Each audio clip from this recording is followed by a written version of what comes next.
یا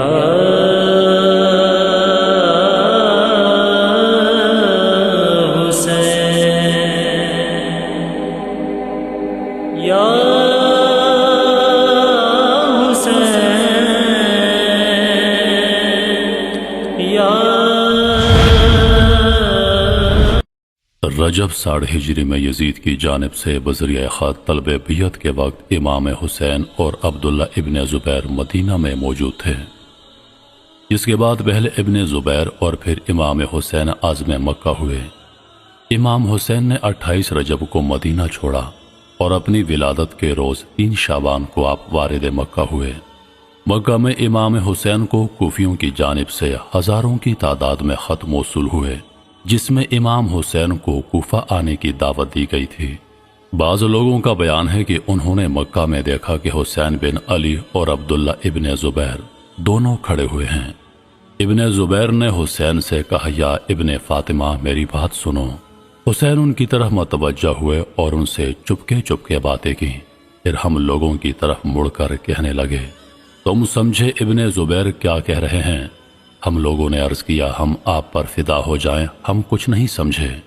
حسین نے کہا کہ یہ کہتے ہیں آپ مسجد الحرام میں رہیے، میں آپ کی نصرت کے لیے لوگوں کو جمع کروں گا۔ یہ کہہ کر حسین نے کہا، اگر ایک بالشت بھی اس مسجد کے باہر میں قتل ہو جاؤں تو واللہ میں اس بات سے بہتر سمجھتا ہوں کہ ایک بالشت بھر مسجد کے اندر قتل ہوں۔ باخدا اگر میں حشرات الارض کے کسی سوراخ میں بھی چھپوں گا تو لوگ مجھے وہاں سے نکالیں گے اور جو سلوک میرے ساتھ کرنا چاہتے ہیں کریں گے، اور واللہ مجھ پر ایسا ظلم کریں گے جیسا یہود نے روز سبت کیا تھا۔ امام حسین کے یہ جملے بتاتے ہیں کہ انہیں اپنی شہادت کا یقین تھا، کیونکہ وہ جانتے تھے کہ وہ یزید کی بیعت ہرگز نہیں کریں گے، جس کی پاداش میں انہیں شہید کر دیا جائے گا، اور وہ یہ نہیں چاہتے تھے کہ مسجد الحرام میں ان کا قتل حرمت کعبہ کی پامالی کا سبب بنے۔ امام حسین کی فکر ان کی شہادت کے 3 سال بعد 64 ہجری میں اس وقت درست ثابت ہوئی جب یزیدی فوجوں نے ابن زبیر کو قتل کرنے کے لیے خانہ کعبہ پر منجنیقوں سے حملہ کیا، جس سے خانہ کعبہ کے غلاف میں آگ لگ گئی اور یزیدی فوجوں کی سنگباری سے کعبہ کی ایک دیوار بھی گر گئی۔ اسی لیے یزید کی موت کے بعد ابن زبیر کو خانہ کعبہ منہدم کر کے اسے دوبارہ تعمیر کرنا پڑا۔ امام حسین نے مکہ یوم عرفہ کے دن 9 ذی الحجہ 60 ہجری کو چھوڑا۔ جس روز آپ نے مکہ سے عراق کا سفر کیا 8 ذی الحجہ 60 ہجری تھی۔ تاہم جلال الدین سیوطی نے اپنی کتاب تاریخ الخلفاء میں لکھا ہے کہ حضرت امام حسین رضی اللہ عنہ 10 ذی الحجہ 60 ہجری اپنے اہل بیت کے ساتھ، جس میں مرد، عورتیں اور بچے شامل تھے، مکہ معظمہ سے عراق کی طرف روانہ ہو گئے۔ اس سفر کے دوران امام حسین نے متعدد مقامات پر قیام کیا۔ مختلف تاریخوں میں آپ کے قیام کی منازل کی تعداد میں اختلاف ہے، تاہم وہ مقامات جہاں امام حسین نے یا تو قیام کیا یا دوران سفر کوئی اہم واقعہ پیش آیا اور جن کے بارے میں مورخین کی اکثریت کا اتفاق ہے، اس کی تفصیل کچھ یوں ہے۔ ابتہا، جب امام حسین مکہ سے روانہ ہوئے تو ابھی آپ مکہ اور منا کے درمیان ابتہا نامی مقام پر پہنچے تھے کہ آپ کی ملاقات یزید بن ثبیت سے ہوئی جو بصرہ کے رہنے والے تھے، اور امام حسین کی مکہ آمد کا سن کر آپ کی خدمت میں حاضر ہونے چل پڑے تھے۔ یزید بن ثبیت قافلہ امام حسین میں شامل ہو گئے اور روز عاشورہ اپنے 2 بیٹوں کے ہمراہ کربلا میں امام کے ساتھ شہید ہو گئے۔ تنعیم۔ اس کے بعد جب امام کا قافلہ تنعیم پہنچا تو اس مقام پر آپ نے یمن سے آنے والے ایک قافلے سے اونٹ کرائے پر لیے۔ ایک روایت کے مطابق اسی مقام پر آپ کی ملاقات حضرت عبداللہ ابن عمر سے ہوئی، جنہوں نے آپ کو عراق کے سفر سے منع کیا۔ صفحہ، یہ وہ مقام ہے جس کے بارے میں متعدد مورخین کا خیال ہے کہ یہاں آپ کی ملاقات عرب کے مشہور شاعر ارزدق بن غالب سے ہوئی، جس نے امام کے استفسار پر وہ تاریخی شعر کہا جس کا ترجمہ ہے کہ کوفہ کے عوام کے دل آپ کے اور تلوار بنو امیہ کے ساتھ ہیں۔ وادی عقیق، اس علاقے میں پانی اور سبزہ بہت ہے اور آبادیاں کثرت سے ہیں۔ اس منزل پر عبداللہ بن جعفر طیار کے دونوں صاحبزادے اون و محمد اپنے والد کا خط لے کر امام حسین کی خدمت میں حاضر ہوئے۔ ذات عرق، اس منزل پر بیشن بن غالب نے جو عراق سے آ رہا تھا امام سے ملاقات کی۔ حاجریہ بطن الرما، اس منزل پر ایک کنواں ہوا کرتا تھا امام نے یہاں رکنے کا فیصلہ کیا اور یہاں سے ایک خط لکھ کر قیس بن مسہر کے ہاتھوں کوفہ روانہ کیا، جس میں آپ نے وہاں کے لوگوں کو اپنے کوفہ آنے کی اطلاع دی۔ قاصد امام حسین قیس بن مسہر کو قادسیہ کے قریب حسین ابن نمیر نے گرفتار کر کے گورنر کوفہ ابن زیاد کے پاس بھیج دیا، جہاں بعد میں انہیں شہید کر دیا گیا۔ فیض ایک مورخ کے مطابق یہاں بھی امام حسین نے قیام کیا۔ اجفر اس منزل پر صحابی رسول عبداللہ ابن متی نے امام سے ملاقات کی۔ تبری کے مطابق ابن متی نے بھی امام عالی مقام کو کوفہ جانے سے منع کیا۔ خزیمیہ یہاں کنویں اور تالاب اور درختوں کی کثرت تھی۔ امام حسین نے یہاں ایک دن اور ایک رات قیام فرمایا۔ ضرور یہاں امام حسین نے ایک شب قیام فرمایا اور دوسری صبح سفر کرتے وقت پانی کا اضافی ذخیرہ اپنے ساتھ لیا اور سالبیہ کی طرف سفر اختیار کیا۔ اسی منزل پر امام حسین کی ملاقات ظہیر ابن قین سے ہوئی، جو حج کر کے اپنے قافلے کے ساتھ جا رہے تھے۔ ان کی کوشش ہوتی کہ ان کا سامنا امام حسین سے نہ ہو، اس لیے سفر کے دوران امام حسین سے تھوڑے فاصلے پر رہ کر سفر کرتے رہے۔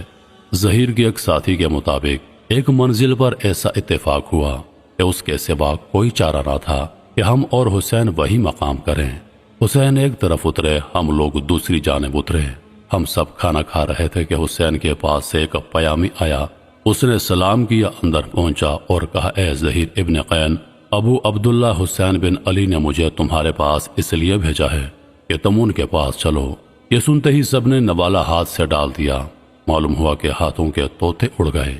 والہم زوجہ ظہیر کہنے لگی، سبحان اللہ، فرزند رسول تم کو بلائیں اور تم ان کے پاس نہ جاؤ۔ گئے ہوتے آپ سے باتیں کرتے، پھر چلے آتے۔ ظہیر آپ کے پاس گئے اور بہت جلد خوش بشاس چہرے کے ساتھ واپس آئے۔ اپنا خیمہ، ڈیرا، ساز و سامان، مال و متاع اٹھوا کر حسین کی طرف بھجوا دیا۔ ظہیر قافلہ امام میں شامل ہو کر عاشورہ کو امام کی نصرت کرتے ہوئے کربلا میں شہید ہو گئے۔ سالبیہ 22 ذی الحجہ بروز منگل امام حسین سالبیہ پہنچے، جہاں آپ کو کوفہ میں حضرت مسلم بن عقیل اور ہانی بن اربا کی شہادت کی اطلاع ملی۔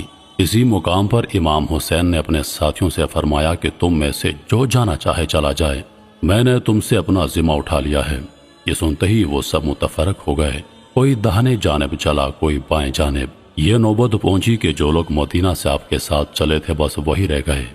ایک روایت کے مطابق اسی مقام پر ایک عیسائی نوجوان وہب بن عبداللہ کلبی اپنی ماں اور بیوی کے ہمراہ امام کی خدمت میں حاضر ہوئے اور اسلام قبول کیا اور کربلا میں شہید ہو گئے۔ زبالہ بعض مورخین کے مطابق اس مقام پر آپ کو اپنے رضائی بھائی عبداللہ ابن یختر کی شہادت کی خبر ملی۔ شراف وہ مقام ہے جہاں پانی کی فراوانی کے باعث کوفہ جانے والے اکثر قافلے قیام کرتے تھے۔ اس منزل پر امام نے حکم دیا کہ پانی بھر لو اور مشکیں اور چھاگلیں پر کر لو۔ اس منزل سے آگے بڑھے اور غالباً محرم 61 ہجری کا چاند فلک پر نمودار ہو چکا تھا۔ یہاں ایک شب بسر کی اور صبح کے وقت امام نے جوانوں کو پانی ذخیرہ کرنے کا حکم دیا اور پھر اسی راستے پر سفر جاری رکھا۔ ذو حسم پہلی تاریخ دوپہر کو امام حسین کا قافلہ منزل شرافت کے حدود سے آگے بڑھا تھا۔ دوپہر کا وقت تھا، دور سے گرد دیکھ کر ہمراہیوں میں سے کوئی تکبیر کہہ اٹھا۔ کسی نے تکبیر کہنے کی وجہ دریافت کی، جواب دیا کہ گنجان درختوں کا باغ دکھائی دیتا ہے۔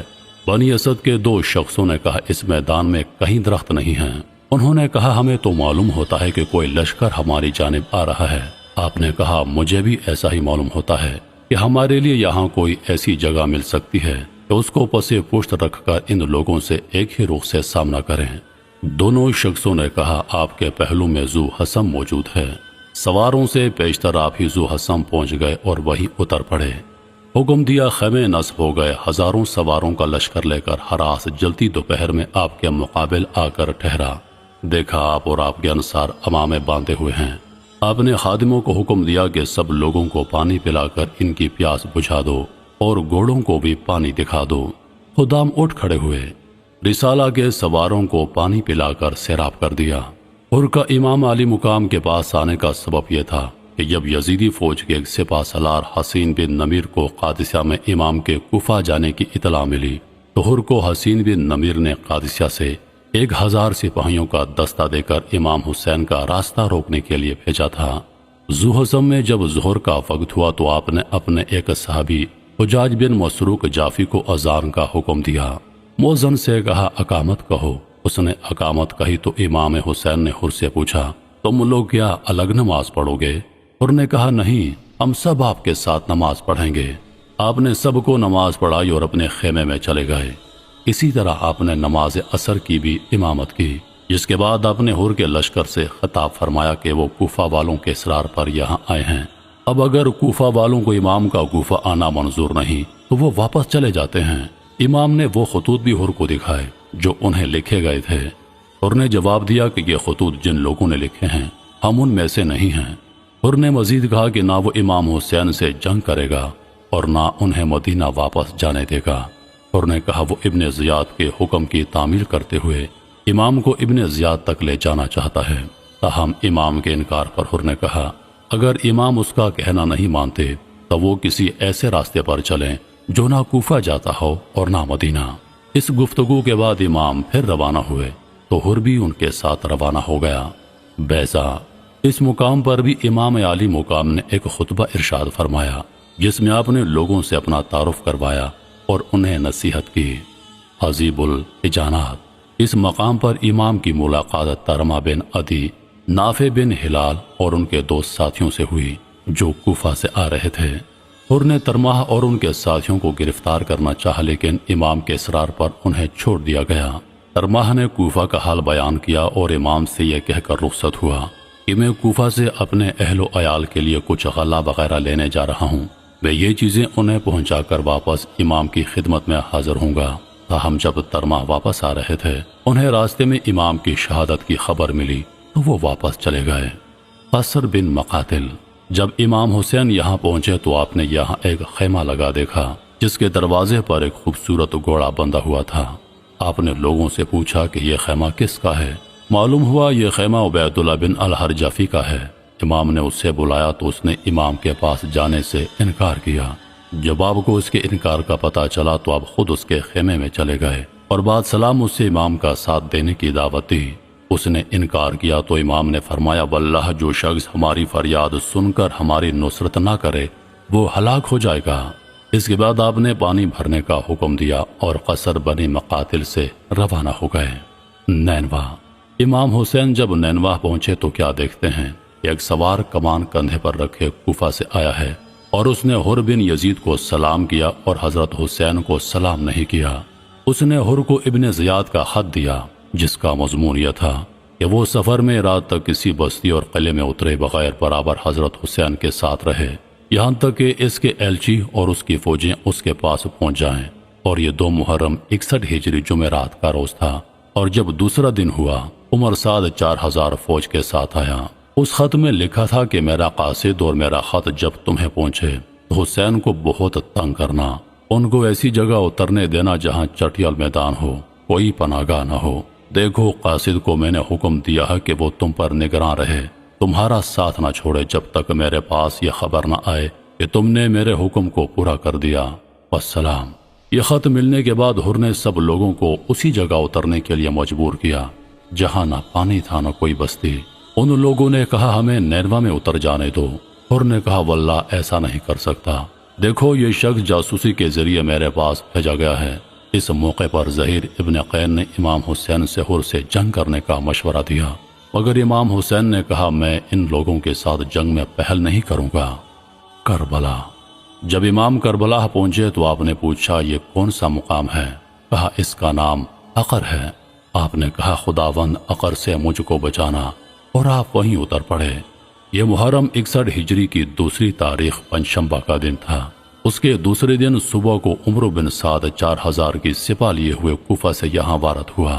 مورخین کی اکثریت کا اس بات پر اتفاق ہے امام حسین 2 محرم کو کربلا پہنچے، جہاں یزیدی فوجوں نے 10 محرم الحرام 61 ہجری کو آپ کے خاندان والوں اور اصحاب کے ساتھ بے دردی سے شہید کر دیا۔